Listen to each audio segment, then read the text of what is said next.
초등학생 때까지만 해도 친구들과 잘 어울리고 쾌활했던 아이예요. 중학교에 올라간 이후부턴 잘하던 공부도 놔버리고 친구들도 만나지 않고 혼자 집에서 핸드폰만 하더라고요. 대화를 시도해보려고 말을 꺼내면 화를 내고 다 자기가 알아서 하겠다고 하고 심지어 엄마에게 꺼지라며 막말도 해요. 이게 바로 중2병인가요? 심한 감정 기복을 보면 우울증이 아닌가 의심도 됩니다. 전문가의 도움을 받는 게 좋을까요? 감정 기복이 심한 사춘기 아이들, 어제는 분명히 밝아 보였는데 오늘 아이는 이유도 없이 슬퍼하고 우울해합니다. 사춘기 시기에 내는 감정 조절을 담당하는 편도체가 예민하지만 이를 조절하는 전두엽은 아직 충분히 발달하지 않은 상태입니다. 따라서 사춘기 청소년들은 사소한 일에도 감정이 크게 요동치고 부모나 주변 어른들과 갈등이 잦아질 수밖에 없죠. 하지만 요즘 따라 과민 반응이 심해지고 친구들과 노는 것까지 거부한다면 단순히 사춘기 감정 기복이 아닌 우울증 또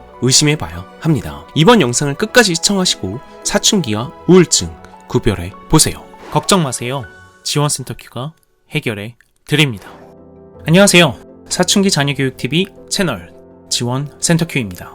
사춘기의 감정 기복과 우울증은 구체적으로 어떤 차이가 있을까요?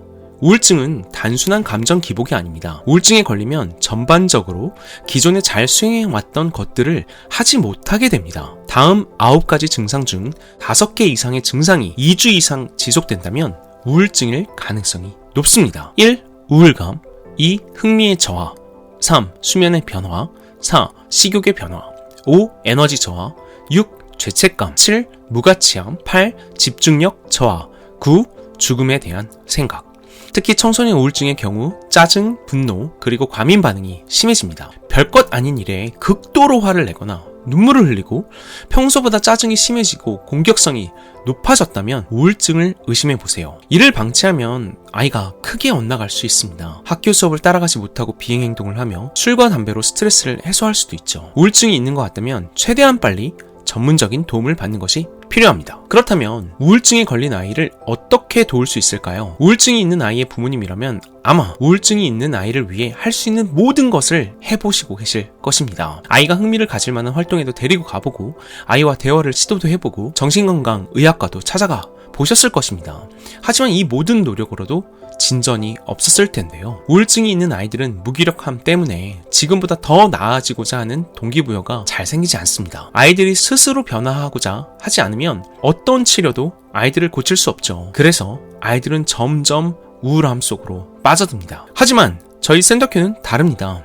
저희는 우울증이 있는 아이들에게 더더욱 황금률을 강조합니다. 황금률을 통해 스스로 성장할 수 있다는 것을 느끼면 아이들은 점차 우울의 안락함에서 벗어나 더 나은 사람이 되고자 하는 마음을 갖게 됩니다. 어떤 약의 도움도 없이 이 일이 가능해집니다. 센터큐의 황금률이 무엇이냐고요? 첫째, 부모님께 예의입니다. 우울증이 있는 아이도 부모님께 예의를 지켜야 하는 이유는 무엇일까요? 앞서 말씀드렸듯이 청소년 우울증의 경우 자신의 감정을 표현하는 방법을 몰라 공격적이고 반항적인 방식으로 자신을 표현합니다. 이때 아이들은 해서는 안 되는 말을 하고 점점 자신의 감정을 욕설과 폭행과 같은 방법으로 표현하기도 합니다. 따라서 우울증이 있을수록 부모님께 존댓말을 통해 예의를 가지도록 하는 것이 필요합니다. 부모님과 아이의 관계의 주도권을 부모님에게 돌아오게 해야 합니다. 그래야 아이들이 엇나가기보다 부모님을 의지하고 자신의 아픔을 부모님께 털어놓을 수도 있게 되기 때문입니다. 두 번째 황금률은 생활관리입니다. 우울증이 있는 아이가 생활관리를 스스로 하는 것은 매우 어려운 일입니다. 저희 센터큐는 우선 아이와 깊은 라포를 쌓은 후 아이가 좋아하는 쾌락적 보상을 활용해서 아이를 이끕니다. 보상은 용돈, 핸드폰 사용, 게임 등 아이가 원하는 것 무엇이든 될 수 있습니다. 동기부여가 당장 없는 아이를 사소한 보상을 통해 자신의 방과 공용 공간을 정리하고 정해진 시간에 취침 및 기상을 할 수 있도록 이끕니다. 방이 깨끗해지고 하루의 루틴이 잡히면 아이 또한 보람과 자신의 변화의 가능성을 깨닫게 됩니다. 부모님도 자신의 방과 공용 공간 그리고 업무 공간을 깔끔하게 정리해 보신다면 더욱더 마음이 즐거워지고 일에 대한 집중이 좋아진다는 것을 경험해 보실 수 있는데요.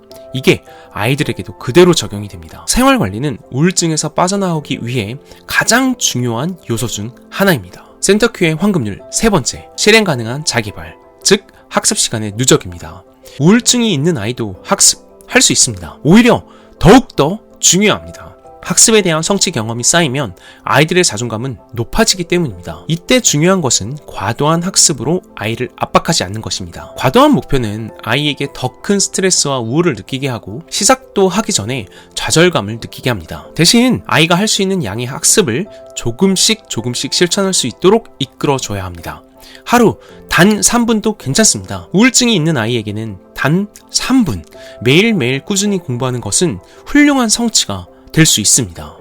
센터큐는 하루에 3분에서 시작한 아이들을 하루에 7시간, 8시간 학습의 성장까지 엄청나게 많은 변화를 이루어 왔습니다. 아이가 황금률을 따르기 시작했다면 이제 다음의 활동들을 통해 아이가 우울증에서 완전히 빠져나와 자기인식, 자기개발의 단계까지 성장할 수 있도록 이끌어주세요. 먼저 인지적 왜곡을 교정해줘야 합니다. 우울증에 걸린 아이의 시각은 부정적으로 변해 있습니다. 현재 일어나는 상황도 앞으로의 미래도 비관적으로 바라볼 수밖에 없죠. 작은 실패 앞에서도 결국 난 못해, 나는 못한다고, 난 망했어 라는 생각을 하게 되는데요.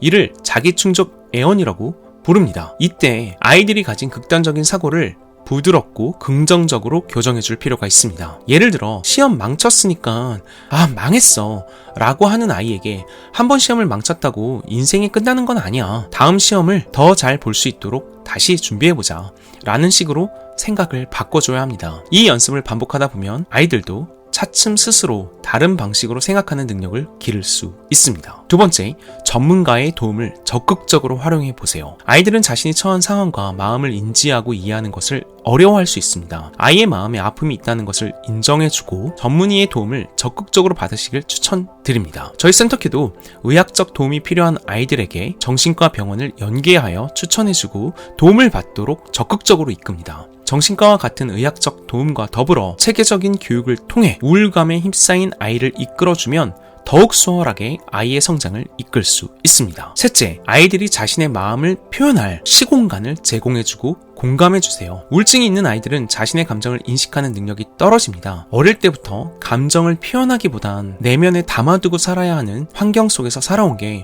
우울증으로 이어졌을 수도 있습니다. 우울증이 있는 아이들에게 필요한 것은 감정을 표현할 수 있는 시간과 공간입니다. 이때 아이의 감정을 더욱 수용하고 공감해주는 과정이 필요합니다. 그리고 부모님이 감정을 편안하게 많이 표현하는 걸 볼수록 아이도 잘 표현할 수 있습니다.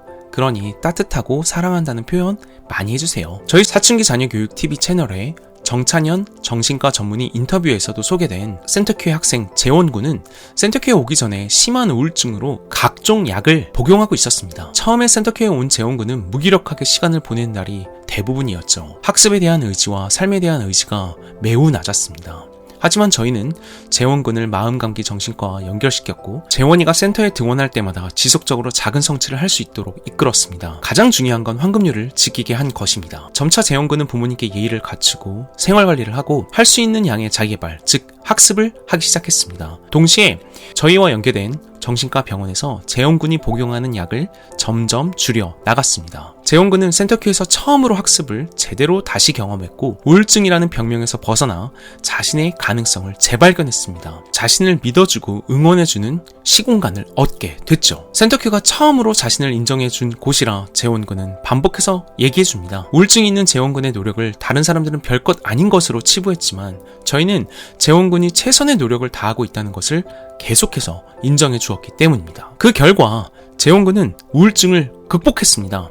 복용하던 모든 우울증 약을 끊어도 될 정도로 건강해진 것이죠. 정찬현 의사 선생님께서는 센터큐가 재원군에게 치유를 위한 동기부여를 제공해 주었다고 말씀도 해주셨습니다. 우울증을 겪는 아이들은 자신을 학대하는 말을 하루 종일 내면에서 소리치고 있는 경우가 많습니다. 아이들에게 게으르다고, 너무 나약하다고 다그치지 말아주세요. 더 죄책감을 느끼고 자신을 학대하게 될 수도 있습니다. 또한 엄마도 과거에 힘들었는데 시간 지나면 다 괜찮아져 라고 말하는 것도 조금 조심해주세요. 우울증을 겪고 있는 아이들에게 지금 그 말은 위안으로 느껴지지 않을 수 있습니다. 그리고 어떻게 해서든 괜찮아져야 한다는 압박을 느낄 수도 있습니다. 저희가 우울증을 겪고 있는 청소년에게 가장 해줘야 된다라고 생각하는 말은 넌 혼자가 아니야. 우리가 너를 도와줄게 입니다. 우울할 때는 세상이 나를 이해하지 못하고 아무도 내가 겪는 고통을 모른다고 느낄 수 있지만 아이들에게 너희를 걱정하고 사랑하는 사람이 있고 너희의 노력을 이해하고 인정할 수 있는 존재가 있다는 것을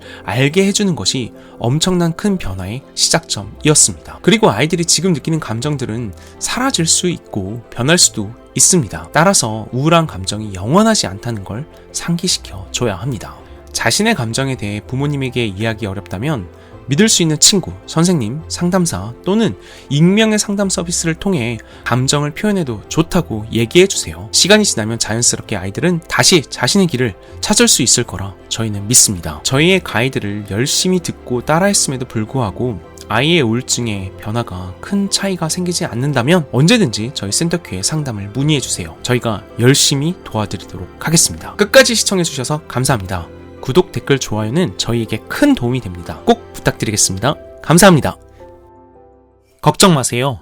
지원센터큐가 해결해 드립니다. 좋아요, 구독, 댓글은 저희에게 큰 힘이 됩니다. 꼭 부탁드리겠습니다. 감사합니다.